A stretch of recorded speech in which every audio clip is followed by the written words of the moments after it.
Okay, I call this meeting of the Land Use Committee Tuesday, January 19th, 2016 to order.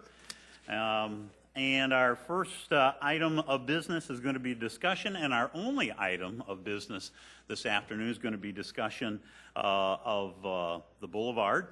From this point forward, we will refer to it as a parking strip, I'm assuming. That's right. But a lot of work has been done in this past month, and I hope that you will find that they are reasonable recommendations that are coming forward, and we're going to just flip-flop the order this afternoon from what we followed last month. We're going to have representatives from Public Works, Mark and Matt, present first, and then we will take public input after that, and any committee discussion will follow after that, and it'll be a committee of two this afternoon as two of our committee members are out of town. So welcome, Mr. Connor.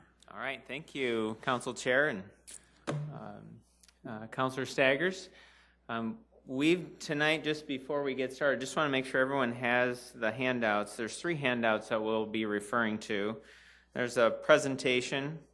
There's more of the draft that before it would go into ordinance per se. This is really where we start. It's a Word document of trying to collect all the input that we've really received over the course of the last 18 plus months, and last Land Use Committee was very helpful, got a lot of really good timely input, and then the third document really references the International Fire Code for the hydrants, the driveway safety zone, which is that area 10 feet beyond the back of curb, and then the intersection safety zone, which is a triangle to make sure you can have good sight lines at intersections. So those are the 3 documents.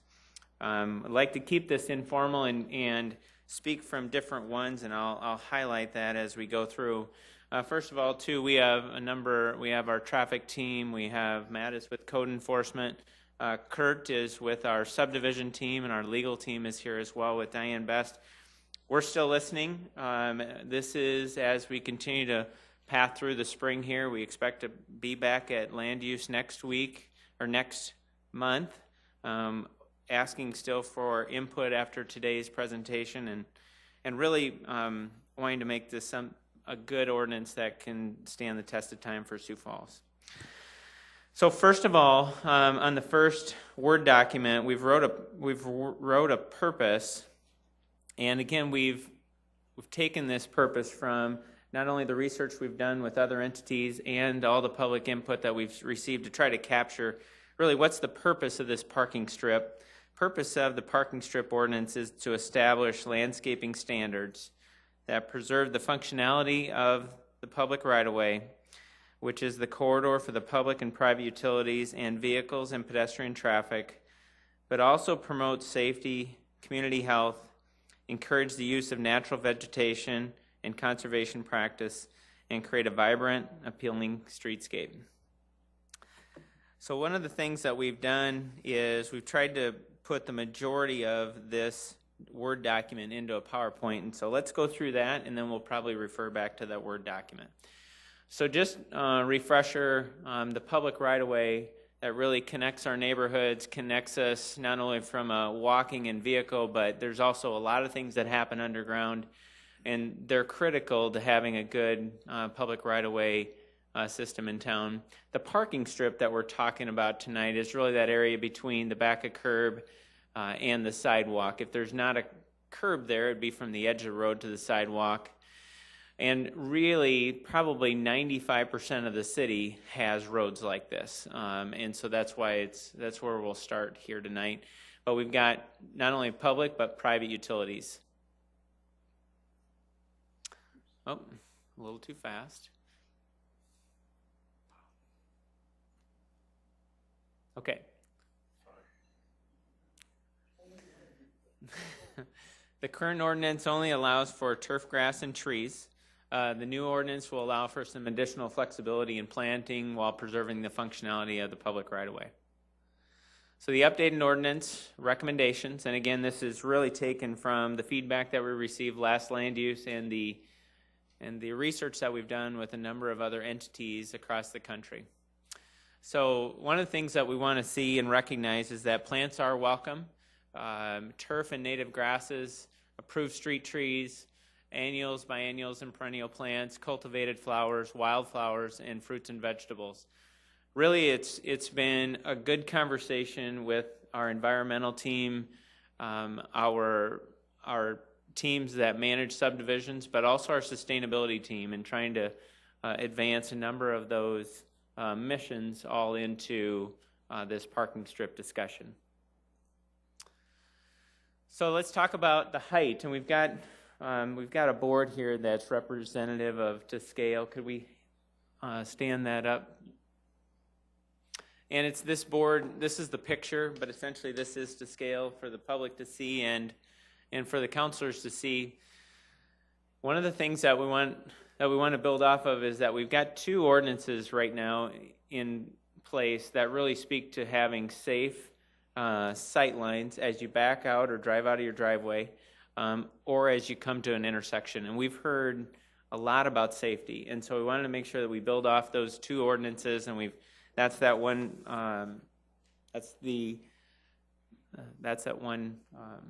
handout. So plants must be maintained at a height of no more than 36 inches. The other thing that we talked about at last land use meeting is, let's not talk about what can be included. Let's talk about, probably just to narrow the scope, what can't be. And so in talking about good, safe pedestrian movements, neither plants with thorns, spines, or other sharp, rigid parts, nor evergreens or deciduous shrubs will be allowed in the public right-of-way. Plant material may not overhang or encroach onto the sidewalk, and that really just speaks to making sure we still have and maintain that full walkway for the public to walk on. We also read in a number of ordinances that in some jurisdictions they hold back the planting from the back of curb or the edge of the roadway to really have more of what they call a convenient strip. So as you park next to that curb, you have some room to get out of your car without feeling like you're encroaching on someone's plants. We didn't put that in this Word document, but that is something that we learned, that in some jurisdictions they call it a convenient strip to keep back about 18 inches. We would recommend it as a best management practice, but did not include it in the Word document. Wooden mulch may be used on a limited basis around plantings as a water conservation measure. One of the things we think about is, we've had several significant rain events in the city.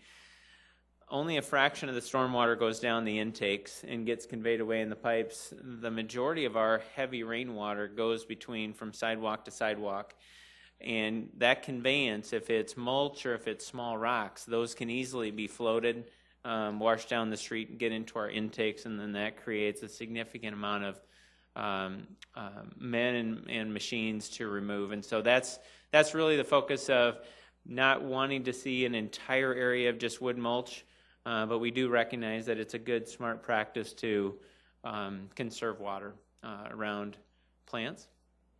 And then turf grass still clearly allowed and would still fall under this current ordinance if it's turf grass to be no more than 8 inches. All right, let's talk about hard surfacing, because we do have, outside of green options, we still want to recognize that there's other options that can be put in the parking strip. Landscape pavers, edging, or rock mulch consisting of 1 to 3 inch nominal size rock may be used as a portion of the parking strip. And again, this is really where we'd like to get some feedback. We would prefer to not see an entire area rocked, but do recognize that it is a good strategy. It's part of the landscape, and so we'd like to get some feedback. We put a range in that Word document right now of a quarter to a third of the area could receive this treatment. We've got a number of areas in town, and it could be like where 2 driveways are close to each other in a cul-de-sac, where there's a very small piece of public right-of-way to maintain. And so in that regard, we said the city engineer may permit surface treatments to be used in small isolated areas that are difficult to maintain. Concrete splash guards, they've been a strategy that we've been using on a number of roads because of the amount of salt and chemical that we put down to de-ice the roads 5 to 6 months a year. And so there is provisions in the Word document that speak to where they can be put in. We can get in more detail as we talk about that. And then asphalt paving, it does require more maintenance, and it's not allowed in the current ordinance, and we would wish to carry that through with this ordinance as well. And then just to speak about transition, we understand anytime you do an ordinance change, you should really have a thoughtful transition period. We know that in some cases this is change, and just like if we have sidewalk requested in, we give a period of time to incorporate sidewalk. Same would be here. This would be a little bit longer. First year we really want to have, after the ordinance is put in place, strong education and really best management practices. Second year, start to respond to those with written and verbal notifications, and then by third year really be at compliance. We are going to have situations that come up that either create a significant safety hazard that we're going to have to move on quicker than a 36-month period. We also, we want to make sure our signals, our stop signs, all those are very visible to make sure that we can still have safe operations. But in general, for the general property, that's what we're looking at, is really the first 12 months is education, 13 through 24 is verbal and written notification, and then by year 3 we're in compliance. And that's certainly not just for property owners. The city owns a lot of property as well, and we'll be looking at ours and bringing those areas into compliance as well. And just in trying to, anytime you bring out a program, you try to brand it, and this is a great, I thought, best management practice boulevard picture. But Mike Cooper is not able to be here today, but he thought the word grow would be a great way to brand the program, which is green right-of-way program. And so we have been doing a number of discussions trying to collect the feedback and ultimately respond to the wishes of our community. Maybe let's just real quick go to the Word document, and for the most part, what is in the PowerPoint is reflective. There are a couple things that I just wanted to highlight, again, to really speak to those splash guards. That's item number 5. We can review that. City engineer may permit a concrete splash guard in a parking strip. Really, we've put some parameters that say concrete may be placed in the entire parking strip where the width of that parking strip between the sidewalk and the back of curb is 5 feet or less. In some cases where you're in an area where it's hard to get that grass to grow, especially if it's on arterial and collector streets, that would be permitted. If it's greater than 5 feet in width, then we'd like to see a maximum of a 3-foot width concrete splash guard. Probably also then go down to number 8 is that we have a very active growing community. We have public and private investments going into utilities daily, 12 months a year anymore, and wanted to just make it clear that these are guidelines of what can go in there, but let's just speak to that number 8. If construction or maintenance activities are performed in the parking strip by the city or its contractor and restoration is required, the restoration would be limited to turf grass, seed, or sod. Other landscaping enhancements installed are at the risk of the property owner. The city will not be liable for landscape enhancements damaged by street maintenance, snow removal, or snow storage. It really speaks to that the public right-of-way is vital to connect our neighborhoods and really speak to when roads are reconstructed, roads are widened, or even private utilities are upgraded, that the restoration would be limited to that turf grass, cedar sod. Matt, any additions?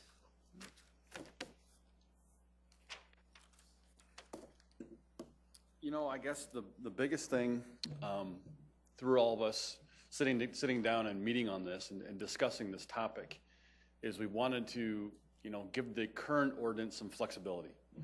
The current ordinance is you know, it's limited into what someone can actually do in that parking strip. So we wanted to, you know, encourage creativity.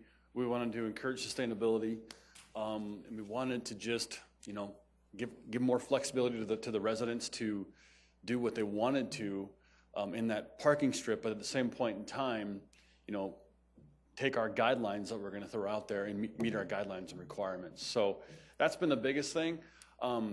Like you said, we put a lot of work into this, and it's still a working document. We still have some room to grow on this thing. With the GROW program, we have room to grow. But yeah, it's something that we're definitely working on. The group's really passionate about it, and you know, with some visuals, and I guess with the implementation, the first year we will do a lot of public education. I'll really be putting a lot of documents out there and guidelines, best management practices, so we can do that, and we're going to do it the right way. I think going at this thing, you know, saying that in the next growing season we're going to do something, I don't think that's right for us as a city or for our residents. We want to make sure that we're going to work with our residents to do what's right, and the ultimate goal through the whole entire program will be achieving compliance. So that's pretty much that's all we have at this point. Hey, Matt and Mark, thank you very much. And as we have indicated, as we've worked our way through this process, our desire has been to increase the flexibility of what could take place in the parking strip or the right-of-way if we're going to use GROW, the GROW acronym. And so I think it does allow for the creativity and the sustainability that many individuals have requested.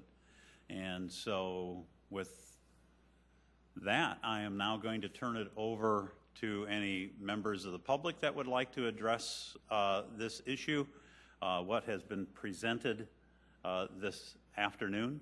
If you would just please state your name, and if we could all be original in what we present as well too. In other words, don't repeat what other individuals have already stated. So it is up to the public at this point in time. And a 5-minute limitation too. I omitted saying that. Thank you. Thank you, Council. My name is Josh Kaiser. I spoke last week. It's nice to see flowers in the parking, because there's some spots where there's too much shade from the trees to even try to grow grass. I know there's a family on 26th Street, just east of 26th and Phillips, that they can't grow flowers. Grow grass in there. So they got turf sitting in there. There's somebody down a little ways that just has dirt because they just quit trying to grow anything. And it looks good. And like they said, rocks shouldn't be put in the boulevard.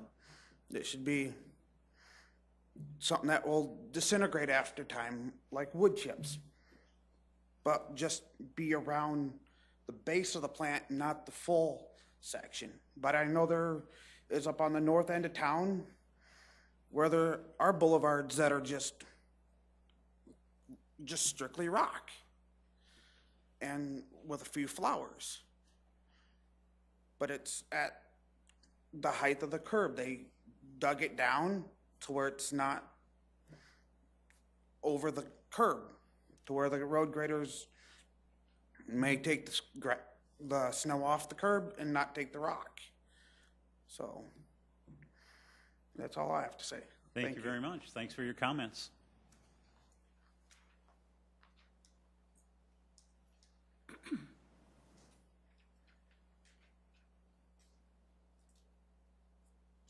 Hi there again. Mary Ellen Connolly. Good afternoon. And at last month's, I have about a 5-minute thing to read. At last month's land use meeting, I compared poor soil conditions in the Sioux Falls right-of-ways to that of Brookings' 12 inches of topsoil and Aberdeen's 18.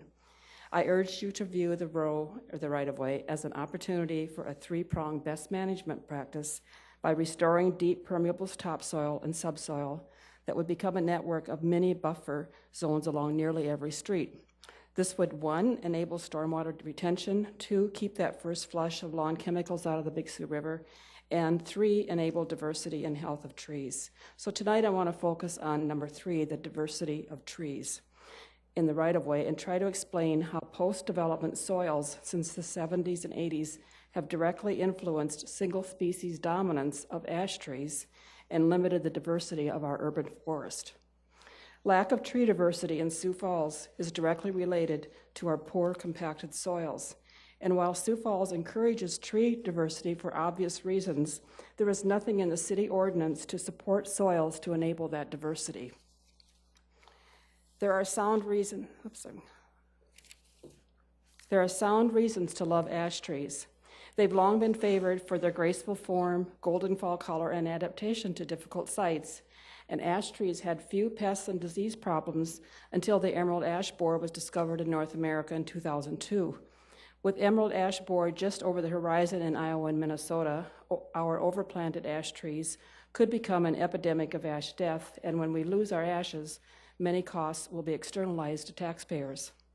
In Sioux Falls overall, approximately a half, 45% of trees are ash trees. Older neighborhoods often have greater tree diversity. However, in many newer areas, the percentages are much higher than 45%. For example, between Minnesota and Western Avenues along Ralph Rogers Road, ash trees are 80% of the trees. On one hospital campus, 99% of the shade trees are ash. And back a few years at the corners of 41st and Louis, of 79 deciduous trees required among the parking lots there, only 1 was not an ash. Drowning is the major cause of tree death on today's and past several decades post-construction soils. When we lower tree roots into extremely compacted, highly alkaline, air-starved, non-organic subsoil, many trees succumb to the bathtub effect. With frequent irrigation required by lawns on these sites, root holes become saturated with water that can't drain away, and trees suffocate with no air in the soil. Few trees survive, let alone thrive, in these conditions unless extra measures are taken, like planting trees high or adding berms to get root balls above grade where air can penetrate, or providing ways for water to drain away. But there are a few trees that tolerate water-saturated, compacted soils, and you've probably guessed by now, ash is one of those. It has been the go-to tree for compacted soil sites because they evolved in floodplains and tolerate low soil oxygen. Do you have a compacted site within topsoil? Do you have trees drowning next to your new house? No dollars budgeted for improved soil conditions? No problem, plant ash trees. And now that ash trees have been discouraged because of the emerald ash borer, the latest overplanted tree with redeeming qualities is the autumn blaze maple, a hybrid between silver maple and red maple, which also tolerates poor soils well. If you are a landscaper and have to guarantee a tree for 1 year after planting, which trees would you recommend? Of course, ash or autumn blaze maple. The Sioux Falls Street Tree Guide encourages tree diversity with this statement: the public is encouraged to plant a variety of trees in the urban landscape. The main objective for diversifying is to protect our tree resources from a single insect or disease wiping out a majority of our trees. This is obviously reflection as to the Dutch elm disease debacle, which most of us here experienced. I anticipated that when the emerald ash borer was discovered, that its threat would be a teaching moment and our city would begin to pay attention to how compacted subsoil with little topsoil fostered single species dominance by ash and now autumn blaze maple. But alas, that hasn't happened. In 2010, I was a member of Dave Loveland's committee that advised the rewriting of the landscape ordinance. In the ordinance, for obvious reasons, tree numbers are required for many situations, and trees are encouraged in the right-of-way, but nowhere does it mention adequate soils to maintain diversity of those trees. I encourage the Land Use Committee to apply a comprehensive plan for the right-of-way that includes attention to soil permeability, drainage, and depth of topsoil to eliminate the bathtub effect and support tree diversity. Thank you for the chance to voice my observations. Mary Ellen, thank you very much. I have copies too.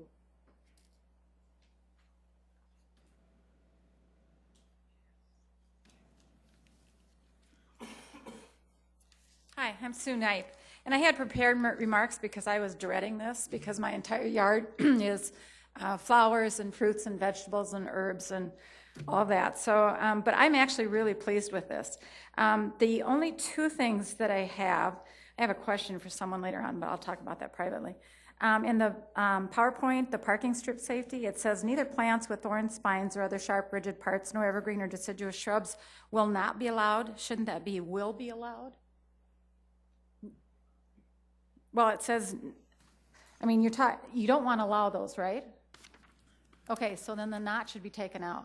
Former English teacher. No, yes, thank you very Okay. much. And then under the parking strip ordinance implementation plan, I would recommend that the first and second year be the public education plan, the third year be the written verbal notification, and the fourth year be where we achieve compliance, because perennials especially have a life, and it's the first year is sleep, the second year is creep, and the third year is leap. So by the end of the third year, you actually know what that plant pretty much is going to be like. So if we could do that, that would help people who want to plant perennials a lot. But otherwise, I think it's, I applaud the people who did all the work on this. I think it's great. Sue, for the record, could you just spell your name, or your last name for us? N-I-P-E. N-I-P-E. Thank you.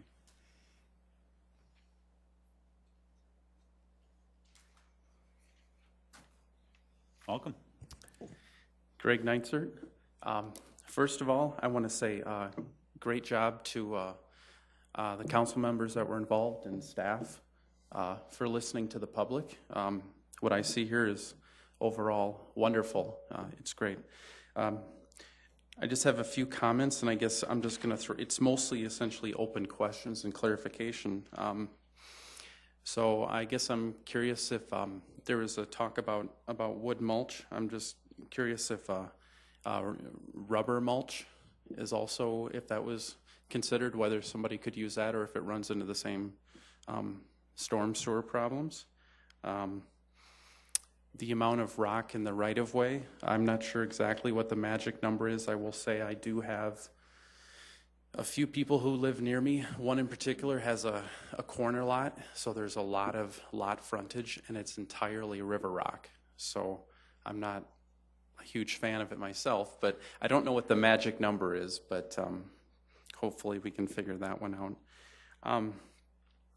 And then there's a part in here that says the city engineer may permit a concrete splash guard and parking strips adjacent to arterial and major collector streets as provided.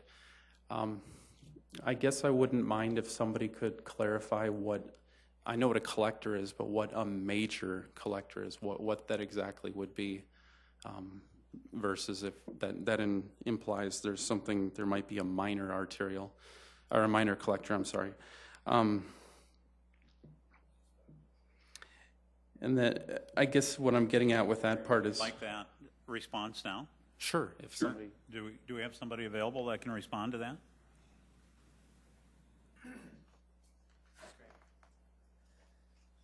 All right, maybe just a couple of responses.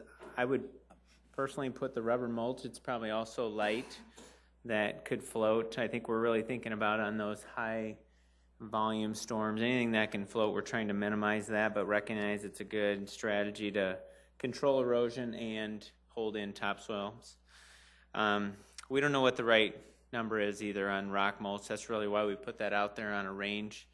And so appreciate the feedback.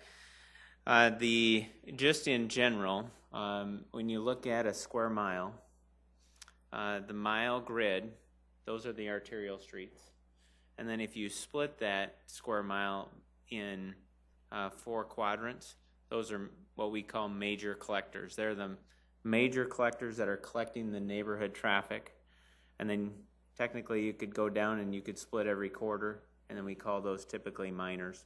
But we've got a major street plan out on our website that speaks to collectors and arterial streets. At the end of the day, really the reason we said that the city engineer should have some involvement in permitting hardscape is that the volume of work that we do throughout the city, we may be coming to your neighborhood very soon and would advise someone, if they came in to get a permit to do a concrete splash guard, we would have the opportunity to then say, you know what, right now we're planning on being in your neighborhood in like 2 years. We would advise you to not spend those dollars yet. And really that was the interaction of getting people to come in, get a permit for something that's hardscaped. We wouldn't want someone to expend those dollars and then ultimately 2 years later in a road construction project, we take it out. So hopefully that answers. Thank you, Mark. Does that answer your questions? Yes. Somewhat answer your questions? Yeah, anyway? yes, it does. Sure. And so I guess I would just wrap up by saying the reason I asked about the arterial and the major collector verbiage was the only thing I guess I would be a little hesitant about is getting maybe too aggressive about allowing concrete in the entire parking strip where it's 5 feet or less. On arterials, to me, that's a no-brainer. That's easy. The city does that themselves. They just redid 41st Street from Sertoma out to TLS Road, and you have concrete. They put the sidewalk right along the street there, and so essentially there is no boulevard.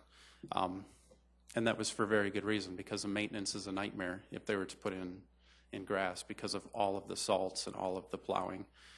So citizens who have maybe a double frontage lot and one of those frontages is on an arterial and they have a small boulevard, that totally makes sense to me. I guess the reason I was asking about the collectors, I just didn't want to get too aggressive where we had too much paving going all over the place. I think you could solve the problem with splash guards. We see that, for example, on Russell, kind of those earth-toned splash guards where you could do, you could allow part of it to be hard surface to catch the salts, but you could still have some living ground covers. So, but overall, very good. I'm very happy with what I see. Thank you. Great, thank you very much. Other members of the public?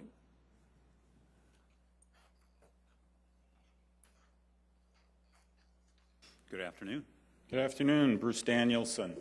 I asked Matt to put this up because I live in a part of town, and there's quite a few other parts of town that don't have curb and gutter.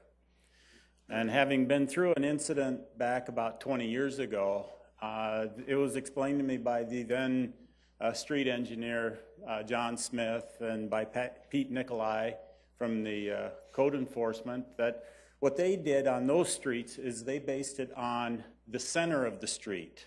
We have no curb and gutter in my neighborhood, no storm sewer. We have no runoff problems that most people have in this town. But you have Old Orchard, you have Hall's Addition, you have quite a few areas in town that have no curb and gutter.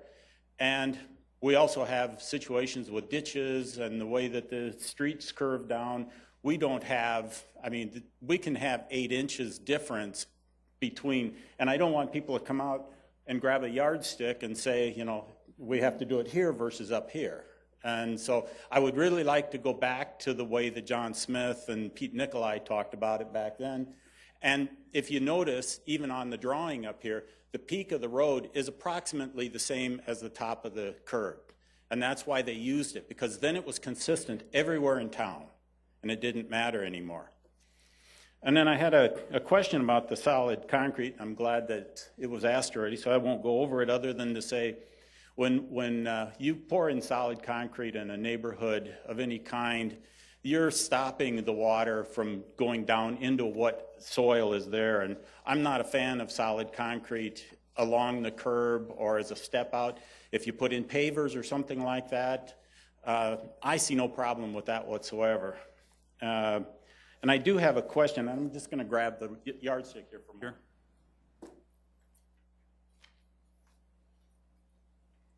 I have a situation in my yard that I don't want it to become a problem in the future, but I have this flower that I planted about 20 years ago.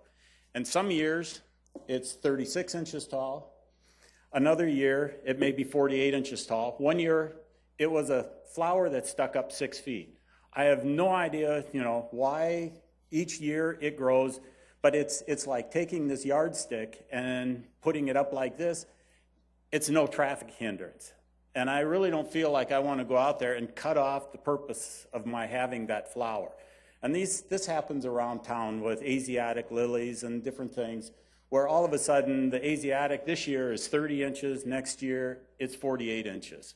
And so if it's a blossom, if it's a single stalk, I sure don't want to see my friends at the code enforcement office coming and fining me because my flower got crazy that year. And another thing that we had been, that I asked about last month, and I would really like to see, and by the way, I really appreciate this. This is one of the better instances of my experience in 4 years of trying to work with the city council and so on, of going through and seeing a policy being written, and this one has been fantastic, and I want to thank you all for all the hard work that's gone on in this.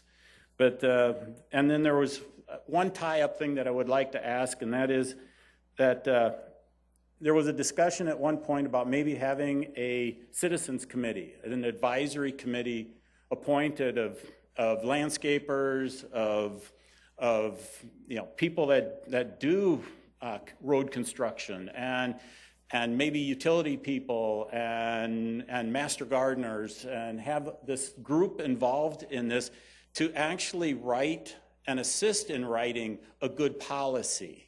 So that way it isn't just city officials having the say or somebody upset in one area or another, but we have a group of people that can get together, and I know there's people that are willing to volunteer to be part of this group, to be able to come in and say, this is a best practice, and do everything in the way of a best practice and not as a retribution or a punishment. So I really appreciate the effort you guys have done, and thank you. Okay, thank you very much, Bruce. And it has been the effort of a lot of people. The staff individuals sitting out there have done the bulk of this work, as well as us counselors too, and I appreciate their contributions to this process. Staff, before we move on, anything that you wanted to respond to here from what Bruce asked or stated?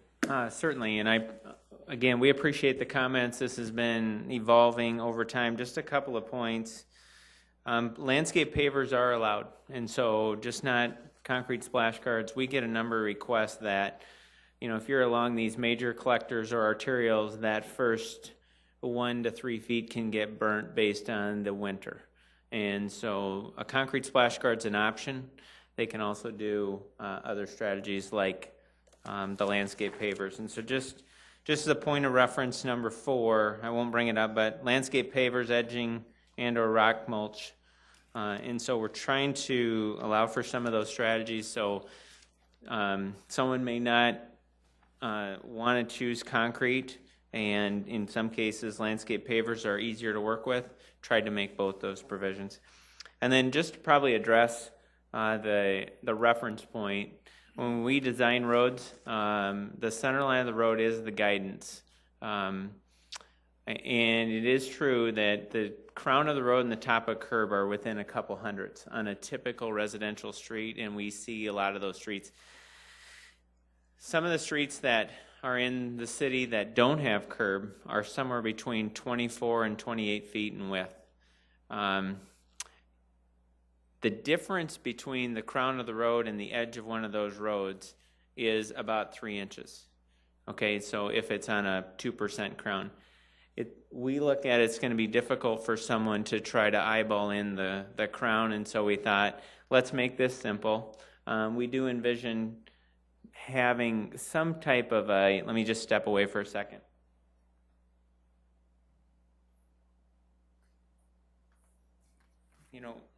We're looking at creating something that's easy that people can use. Maybe it'll be 2.5 to 3 inches in width. It'll have a scale on it, and they can actually go out there and measure and make sure that they're in compliance. We would say, just for the ease of people that are checking, just the fact that the edge of the crown to the edge of the road, it's basically 2400ths to 2800ths. It's minor in scope, and we think it'll be much simpler for people to just use the edge of the pavement as opposed to trying to interpret what the crown of the road is. And so that's why we did write It's based off of the top of the curb, and if there's no curb, it would be the edge of pavement. And so... And Mark, we had actually discussed over the past month and a half, 30 inches if there was a curb, or 36 inches if there was not, and we settled on 36 just so that there'd be consistency and ease of understanding of what to do. That's right. Yep. And so it's been a great process. We're still taking feedback. We'd love for people to take the Word document. We can certainly get our contact information up on the last slide and re-update Sire, and just to get emails either to myself or Matt Tobias, and then what we would propose is to come back to next month's land use meeting with any additional comments that we've received from tonight and throughout the course of the month, and potentially be ready for making a final recommendation. Okay, and then one last thing, Mark, regarding the Citizens Committee question or comment that Bruce had made. We have relied, I understand that a Citizens Committee had been formed, actually, that dated before Councilor Kiley, and that we have taken information from that as well as from our Park and Rec, and I know I personally have consulted with landscape experts as well, and as well as you. Is there anything else that you'd like to add to that? Yeah, I mean, I think when it comes down to it, we've really tried to provide the flexibility. There's a lot of resources out there, and I certainly don't want to speak for the council, but to create another board to provide best management practices, I think there's a lot of resources out there. We've tried to make at least the Word document, it's not been deduced to an ordinance language yet, tried to make it very flexible, make it very clear, and if you're within those guidelines, you should be in good shape. So, okay, thank you very much, Mark. You're welcome. Are there any other members of the public that would have any comments that they would like to make at this time? Okay, hearing none, I'll open it up to our big committee of two. Councilor Staggers. Yes. Mark, I've been on the council for many years, and we've never really talked about this before. And now all of a sudden we're talking about this. How did this come about? Well, it came about, and I would have to go back and give you a true picture of history, but probably 18 months ago or so, in just recognizing that we're getting more requests to do different strategies with green and hardscapes in the public's right-of-way.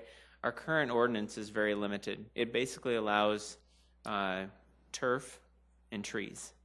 And we recognize that, if you go into Minneapolis area, not too far away, they're doing a lot of low impact development strategies. And so at that time, there was a group that was stood up that had a number of local landscaping professionals. They had master gardeners, and they started the discussion about what should the revised ordinance look like. And ultimately, we just really came in its infancy of that discussion, and then it's been tabled till now, and now we've had the time to prioritize this and bring it back, and ultimately really get some good feedback and put some of the thoughts down to words. And so that's a short history. Also, too, you mentioned trees. Plants are welcome in the parking strip, and then approved street trees. But we really don't have anything in here other than that statement about approved street trees. Yeah, there's a forestry ordinance in the city that we could bring to the next land use, and then there's an entire sheet of approved street trees that is in the forestry's ordinance or referenced. Matt, any additions? Oh, there we go. So we get this to him. And so one of the things we try to not do with this is try to restate if it's in another ordinance. Mm-hmm. And so trees are allowed in the parking strip, and there's a number of different trees that are in front and back that give you some perspective on height, width, and just some general information so as you're planning on what ultimate tree to pick. Some of the points that Mary had shared are very good. I mean, you've got to have a very good base for those roots to grow. We've recognized that some of our construction projects that we've done in downtown or in some of these busy thoroughfares, we're first focused on building a good road and then we put trees in. Well, we've changed that. We've stopped allowing the engineers to design where the trees go. So we've gotten landscape architects involved. We don't create that bathtub effect anymore when we do it because we spend time on how much cubic feet of soil, and we have targets that we try to achieve. And then if it's in an area where that's just bad soil, we'll also put a drain tile in there. So as the rain goes in, as the irrigation systems go in, they can feed the tree, but they can also, the excess can get drained off. And so a lot's happened. We've got a distance to go yet, but we tried to not duplicate in this parking strip ordinance if it was already somewhere else. And the forestry team has done a nice job creating this, and if it would be easier, we can certainly kind of bundle all these ordinances in a booklet for you if that would be helpful. I'm just wondering about landowners, to make it easier for them. If this is all put into maybe one ordinance or something, so hey, this is what it's all about when it comes to the parking strip, and make it easier. One last thing too, and that's something that Bruce Danielson talked about, his flower that he likes so much. 36 inches, but then sometimes it might be 48 inches or whatever the case might be. Is there a way to provide some more flexibility there for some of these plants, which, goodness knows how tall they're going to get during the year? Well, I would say we're trying to balance a number of things. One of the first things is safety. And we get just as many comments about having safe public right-of-ways, and as people either walk or run or drive as they approach an intersection, they want to be able to see clear both directions so they can if they're driving, make a safe judgment. We just got a CRM this morning about height. And so we felt like the best approach we could do is let's rely on the driveway safety ordinance, which would also be similar for like an alley, and then also that intersection. So as people come out, if you're in a lower car, you can imagine that if it's greater than 36 inches, you could be forced to make an unsafe decision because you just physically can't see a moving object. And so our recommendation is, it did start out less, and then we said, let's be consistent across the board. It would be basically like saying speed limits, right? You have to pick a speed limit for a given road. We feel like we have to pick a height for this, and 36 inches, again, we're still listening, but it matches your driveway safety zone that you've already passed and have an ordinance. It matches your intersection safety zone that you've passed and have an ordinance, and it just follows suit. Thank you. You're welcome. Any other questions, Councilor Staggers? Just to continue with that question, I do know that we have to set a height, and we did start lower, as Mark indicated, and we have worked higher. And I do understand that from time to time that there will be exceptions, but I would also suggest that we are being much more flexible now in terms of what we currently are. If you were to interpret the ordinance as it is written now, the only thing allowed in the right-of-way is turf grass or trees. Anything beyond that would be a violation. So our intention with the new ordinance is to allow additional flexibility in the plantings, and at the same time preserving the functionality of the public right-of-way. And I think based on what I have heard this afternoon, we're on the right track, and it's encouraging. I'd hope to hear that, and it's encouraging because I hope coming in that individuals, the public would view what we are doing here as reasonable, and I think we're accomplishing that.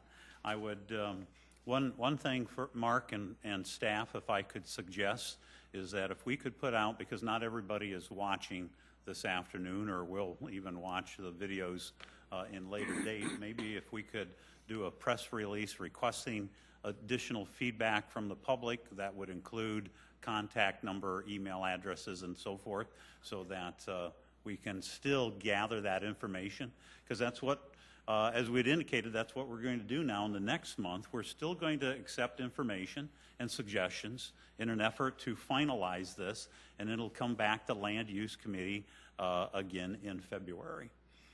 And then from there, it'll most likely go to a first reading and second reading. I would like to say additionally that we will try, in terms of the public education plan, we would like to work with the Home Builders Association to make them aware when new homes are built, what is allowed in the right-of-way, as well as working with the Realtors Association, the same thing as existing homes are sold. Landscape contractors, we can work with them so that they can convey accurate information to their clients, because in talking with actually my former college roommate is a landscaper here in town, he's indicated to me this afternoon that he's turned down a number of jobs requesting work that is out of compliance, and he's turned them away. So we can work, they would be a good source to help us educate the public, as well as the greenhouses too. So we're going to continue to make those efforts to get that information out. With that, I guess that concludes that particular item on our agenda. It's now time for open discussion. Councilor Staggers, do you have anything for open discussion? No, I don't. And I do not either, so this meeting is adjourned.